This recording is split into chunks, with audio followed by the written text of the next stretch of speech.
Des sonorités qui passent pour ainsi dire inaperçues occupent de plus en plus notre quotidien. Objet de tous les jours où l'attention se focalise essentiellement sur le design. Et pourtant, les seuls touchés et vus ne font pas tout. Illustration dans cette entreprise helvétique où l'on accorde une attention très particulière au son. L'aspect sonore entre en ligne de compte dès le début de la conception d'un produit. Est-ce que quand je vais mettre mon batteur, là j'ai entendu un clac, je sais, c'est branché, il n'y a pas de problème, il n'y a pas de risque que mon fouet tombe ou que je ne puisse pas travailler correctement. Léger ou clinquant, il est surtout essentiellement question d'assemblage de matière. Alors, il n'y a pas une chip électronique qui va produire un son spécial. Le son, il va être en fonction des matériaux utilisés. Si vous avez de l'aluminium, comme sur ces produits, vous aurez forcément un autre résultat que si vous avez du plastique.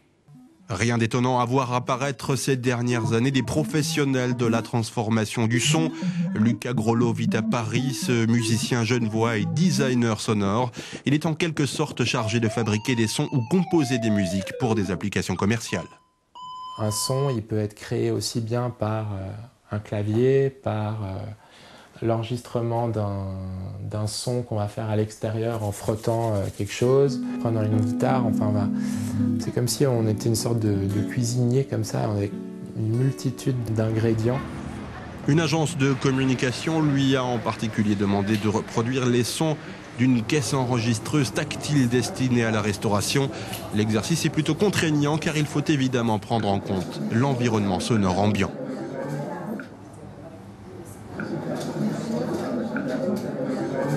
Donc là, c'est très bruyant, on l'entend quand même. Il faut essayer de s'imaginer la personne qui est en train du coup d'être à sa caisse, le bruit qu'elle perçoit, quoi.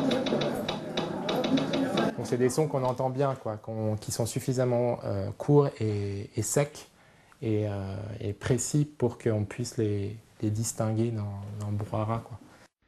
À chaque son, sa fonction, pourrait-on dire. C'est là une autre difficulté à laquelle se heurtent les designers sonores.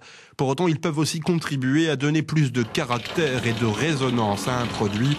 Et les marques ne sont évidemment pas restées sourdes. Le son, il est partout. Donc il faut arriver à le définir, à le designer pour en faire réellement un élément d'identité. Chaque marque doit soigner tous les signes qui créent du sens, et le son est sens. Par exemple, ce flacon qui est en bois et en métal, par un système d'aimant, quand je vais venir chapeauter ce flacon, il y a un bruit qui se fait, donc ce bruit d'aimant, qui est réellement, là aussi, un signe de qualité.